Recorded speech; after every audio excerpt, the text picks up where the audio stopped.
Hi, hello, and welcome to Breakfast with Max, the first meal of the day and your first meal after awakening.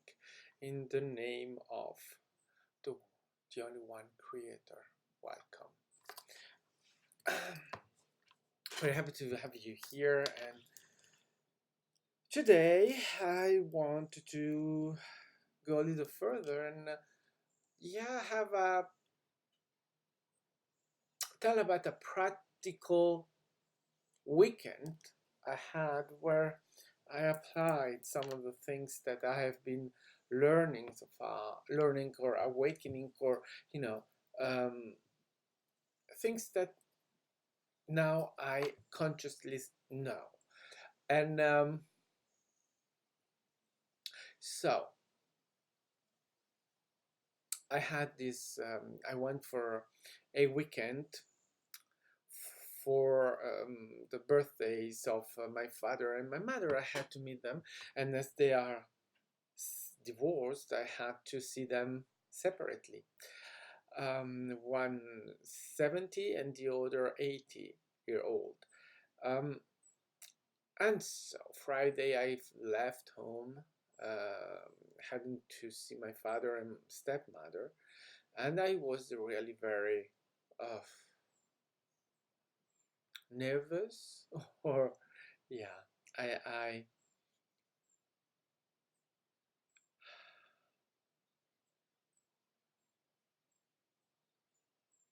I think it's all new, so I had to come to a understanding of how to apply everything and to relate to everything. And in the beginning I was just a little bit not there yet, in the sense that i I was struggling, and it was obviously more with the memories, so it was more something related to the ego. And therefore it was uh, I needed that moment in order to find a way. And finally, in on the train going there, I found just, I think the only way to do it is to be in the moment, and in the moment, and in the love of what? In the love of you as a creator, and in the love of those that are your co-creators. You change completely the dynamic that way, so that you are able to create a environment that is more healthy, where clearly you leave outside of the room, outside of the moment, everything that is related to any memory. And yeah, that's what I've done. And I really did it knowingly and absolutely with um, the consciousness of doing it and wanted to do it, which was already something that I had said to my father. But you know, it's difficult because it keeps coming back to the past. So knowing that we are co-creator, and everything that is sent back to me is related to me, that obviously meant that I was not there yet completely. I wanted to leave the past behind, but kept less and less. My eye kept coming back to it. So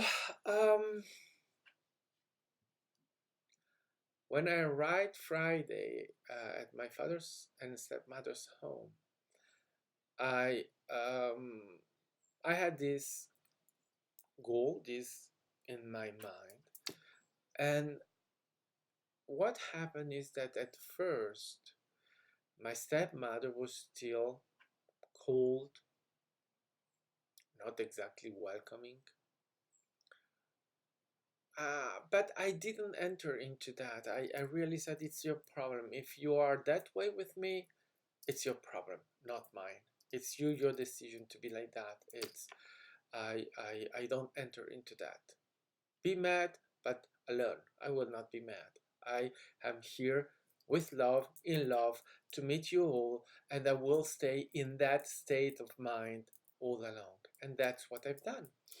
So after a while, I was with my father. My father is, well, making photographs all the time with his um, digital camera, but he's 80 and he absolutely don't know how to print them, but he wants to print them. So I was there printing his pictures, um, so that he could have them, and so, and that's where he explained to me that the problem was still the fact that for my stepmother's 70th birthday, I forgot to call her or to send her a card or anything.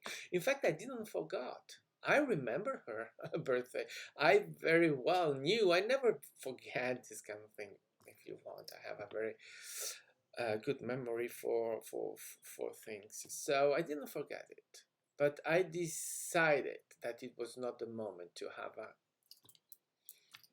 connection with them of any kind, of any kind. So I didn't call. I didn't call in.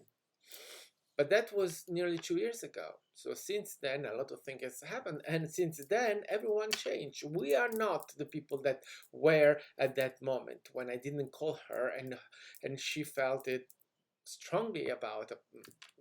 One could say, which is yeah, understandable, but still, 2 years ago, in a linear time, but forgetting time, that was another moment. I don't relate to that moment anymore, not in a billion years. I mean, I absolutely, and so it's how unlikely it is. There are no billions years. So, anyway, um, she's still there. And I thought to myself, her problem, not mine. End of story. I will not enter into that. If she wants to stay mad at me for that for the next 100th year, it's her problem. She can. But that's her reality. It's not mine. I will not take it. That will not become my reality. So, and then it became surreal. I thought, I really thought this must be a dream, or I must be in the wrong house. I don't know. But things literally changed completely. I have never,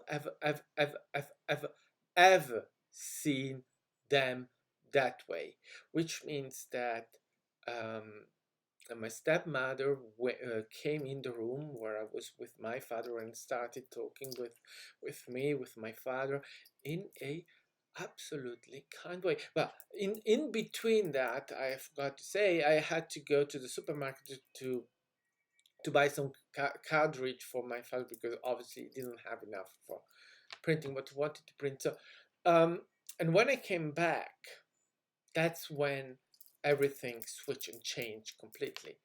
Um, Obviously, it was another moment. So, and as time doesn't exist, and every moment is not related to the moment before, except that we have the memory of the moment before that's related to it, that linked it with the moment after or coming. You know, it had evidently nothing to do with the moment before I went to the supermarket. Every one of us was completely a different self. And yeah, that's exactly what happened. I came back, and as I said, I was in the room with my father's printing, and she came in and we started talking. She started talking with me, and in a very kind way, in a very different way. And everything changed. Afterwards, my my cousin said to me, you know, there is this thing that someone said, and which is nothing changes ever until you change, and that's when everything else is changes. But which is which is what we do, obviously. So um, what happened there? It happened that our my vibration changed, and so everything changed. Changed. Everything changed. So that the people I came back to after going to the supermarket were different from the people I had before. Uh, and therefore, that's why I said this is really a practical example of what I've been saying, what I've been working with Roxanne and all the channels she's done for me, and really realizing this. And I wanted to share this because it's really very important, because I've never ever seen been able to share such a moment with them, and been able to be in the room with them in that way. Not that we never talk together, obviously, yeah, we talk together, but never in that way, and never with such a fast change in the behavior as on Friday. So you see, these things, I think it's really important to realize. These things I didn't make. It was no magic. It was no, um, you know, whatever. It was really understanding our position of creator, and the fact that the people that we co-create with send back to us exactly what they have to send back to us related with us, because everything from that we are experiencing comes from our self inside of us. So that in fact, in the beginning, she was still in that place because I was still not completely. And when I decided not to give in and to stay really in that place of sharing love, and to be in the moment with them, in with the goal of changing our relationship. When I came back from the supermarket, that's exactly what happened.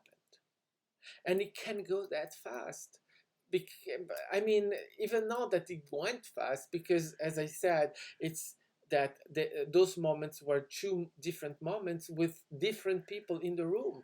They change, I change, but they change because I changed. I changed my vibration, and with changing my vibration, what does it mean changing my vibration? So changing my vibrations, it's exactly what I've done. Now, to translate that in human language, it means that I change my behavior, my expectation, my being with them. And then they change too, so that the moment I came back, the moment I was there after the supermarket with them, we were completely different.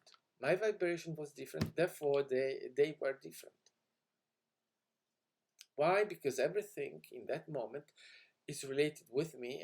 I'm the creator of my reality, so they, as co-creators of my reality, they changed, and they gave me back what was in relationship with my vibration. I think I'm trying to put it as simple as I can, but that's basically what happened. Um, and so back to what, back to it. I was really being in that moment. I was translating into reality my sessions with Roxanne and the channel. So that you see those things really work if you believe in it, if you make them, if you make this that I'm saying to you, that she said to me, that they said to me, these things, if you put them into your reality, this means that you embrace them, and you embrace them as your reality. You realize that it's working. So because you can, I can imagine that it's possible to say that it's just bullshit. Okay, but then I can answer to you saying, I don't care. That's my answer to that. I don't care if you think that it's bullshit. I really don't. But there is the fact, that if you deny that we can create our reality, that becomes your reality. You say that's not true. But you see, but making that your reality, you are confirming that this is real, because you made it your reality. But for making that your reality, it's that making something your reality, it's real. So you are denying something that you are using, that you are creating. So confirming that in fact you are a creator. Denying a thing that exists, I mean, you make it your reality, yes. You're in denial, yes. But you see, you cannot really deny something by making it untrue. That's real. And you not believing it, it makes it your reality, but it stays real. So that you are doing it in denial, but you're doing it. Well, and confirming it. It doesn't matter because it's your reality still. So anyway, then the weekend went on, and I've seen my really beloved cousin, and that was an experience as well, um, where I could really um, experience all of this and see how I was talking with her about the scholar system and a learning system, how we transmit knowledge to the youngest generation. And I said to her at the moment, said to her that anyway, our scholar system is based on lies and not working and not transmitting the truth to the kids. And that was really very interesting because her reaction was, oh no, you can't go that far, how can you say that thing? And instantly I said, no, no, don't worry. I just deflected it. I said, let it go. But you know that was really very interesting in the dynamic, because I put that in the conversation knowingly, to see her reaction to that, because I know her having done a lot of work on herself, but I know her being very fragile on the aspect of the family. She says, I'm out of the family. I stay out of the dynamics of the family." She repeats it very strongly and many times. And I instantly know that that's not true. She still is prisoner. She's prisoner of of her relationship with the family. That is very toxic for her, because she has to work on traumas and that she experienced in this life, but in previous in other lives as well. But this aspect of the family is very difficult for her. So she is, that reaction that she had, it's exactly the reactions she says member of our family has when you confront them with certain truth. So you see, she's that was interesting. to me to see how you can, when you go and you say things that the people are not ready to hear, they react strongly against them. And then the same day, I saw my sister and I had exactly the same um, discussion, and I told her about the scholar system. She's a teacher, by the way, so I thought maybe I'll have the same reaction. She's a teacher. Why should she say anything against her what she does? And she said to me, "You're right. We're not transmitting truth to the children. We are not paying attention to their needs, to give them really what they should have in order to prepare them to what's coming next, to find themselves, to grow inside of themselves." So when the channel of communication is really open, the response is different. Is also what happened when I explained what climate change really is. One side I had a reaction of, oh no, it's real. We have to stop. I stop flying. I don't take the plane anymore because I don't want to participate into that. I said, well, you're a victim, or then you are in a system of victimization. You play victim, but with no understanding from the other side. And when I said that with my sister, the channel of communication was open, so she inquired to understand what I meant with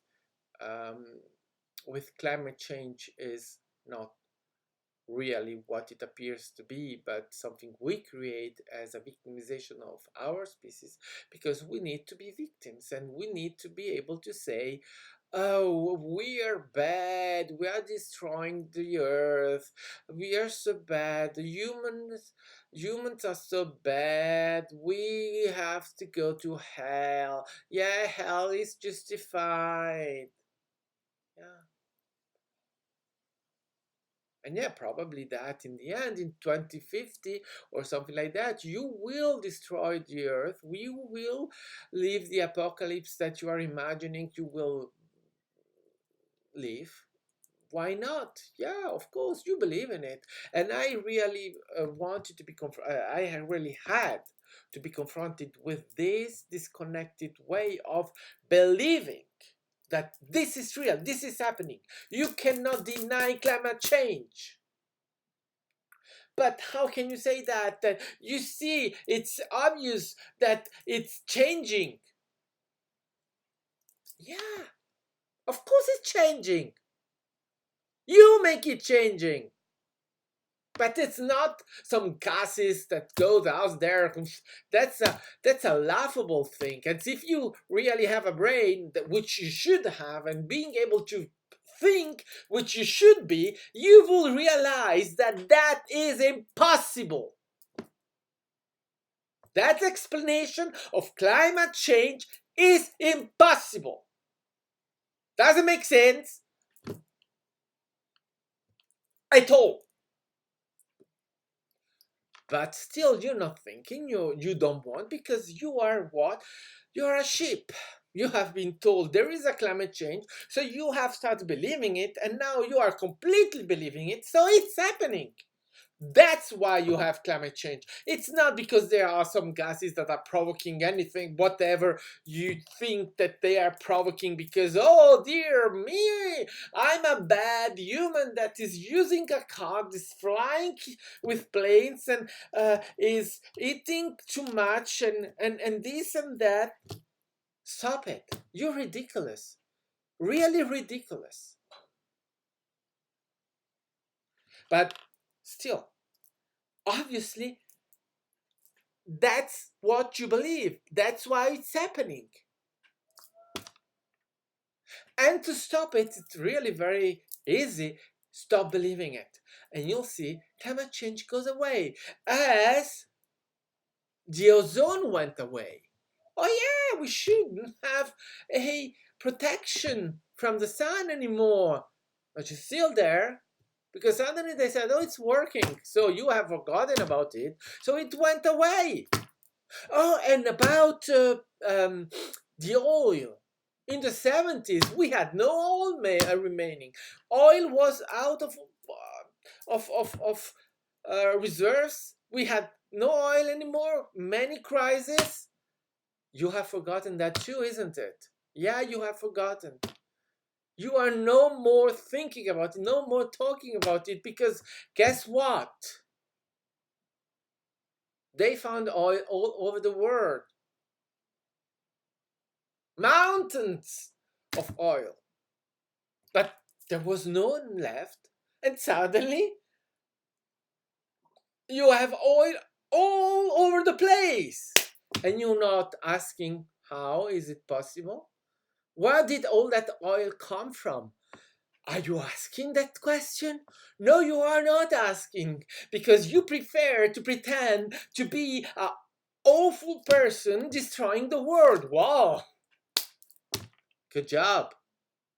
And you're not succeeding, but I mean, in the creation of the illusion that you are succeeding, that's what you are doing. You are just creating an illusion. But if you think that you can destroy Earth completely, yeah, okay. Yeah, I'm laughing because that's ridiculous. You're ridiculous. But anyway, so you see, but that's something that people do not want to hear because they don't see that things are changing so many times and that things are, the oil crisis is really an example. No oil one day, full of oil the next day. Hmm. And many others, obviously. So this weekend had that impact, where really I was able to see how um, my vibration, so my taking ownership of the situation, of the moment, changes completely the overcome.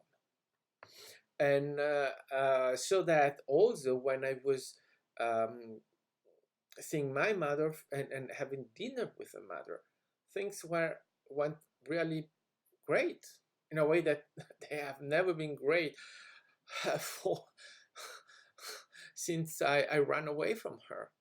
So, um, well, no, sorry, since ever. So things have never been good with her, ever. So that in 30 years ago, I had to run away and hardly seen her in the next 20, yeah, 20, 25 years. And having me to change completely my position, my vibration with her in order to have a relationship with her and then developing it in what can be a better place to be. But knowing now that I'm the creator of my reality, I now understand that that I've experienced with all those years with her and with my father, my stepmother, those were co-creations. So that in fact I have to take ownership of that and not see them as ogres or monsters or whatever.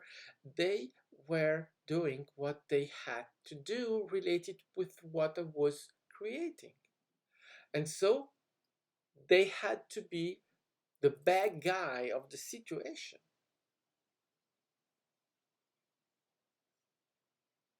But that was related to me. And that's why um, knowing that and accepting that as my reality, as my truth, I can go and see them in all liberty, in full love, without any other thought that could interfere in that relationship, because that relationship that was toxic, it's not no more, doesn't exist no more. It's a memory, which is what? Which is the ego. And also a memory is what? A memory is something that is taken from a timeline of infinite time, possible timelines. Did it really happen to you? No, it didn't really happen to you, because you're not the same person that had those experiences, that had those moments. So I'm not that person. I evolved, which is what we are here for. I evolved. So keeping up that that memory and making it my reality, make it impossible to move on from there. So that means that the energy that was created with those traumas will stay with you all the time and hold you prisoner, because in the end of the day, that's what happens. And our job is to break the walls and break free of all those walls, of all those constraints that we build around ourselves, because no one is building walls around you except you.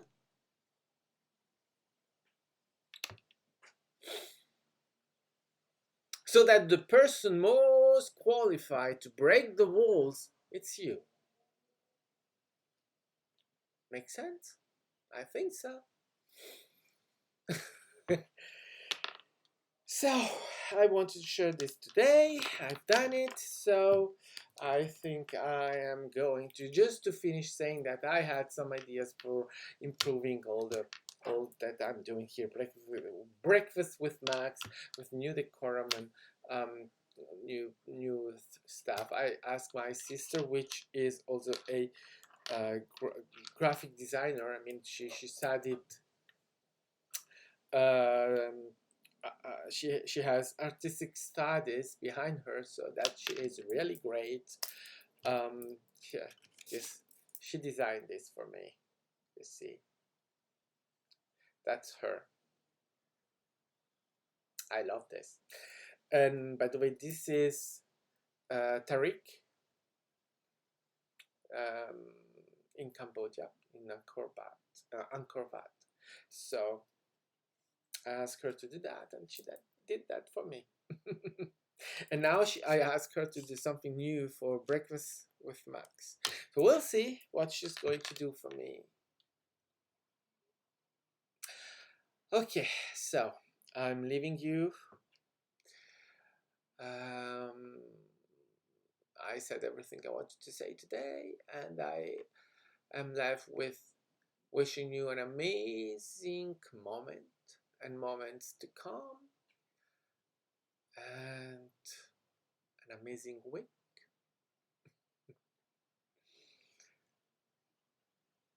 With much love. I leave you in the love and light of the one Creator. Bye bye.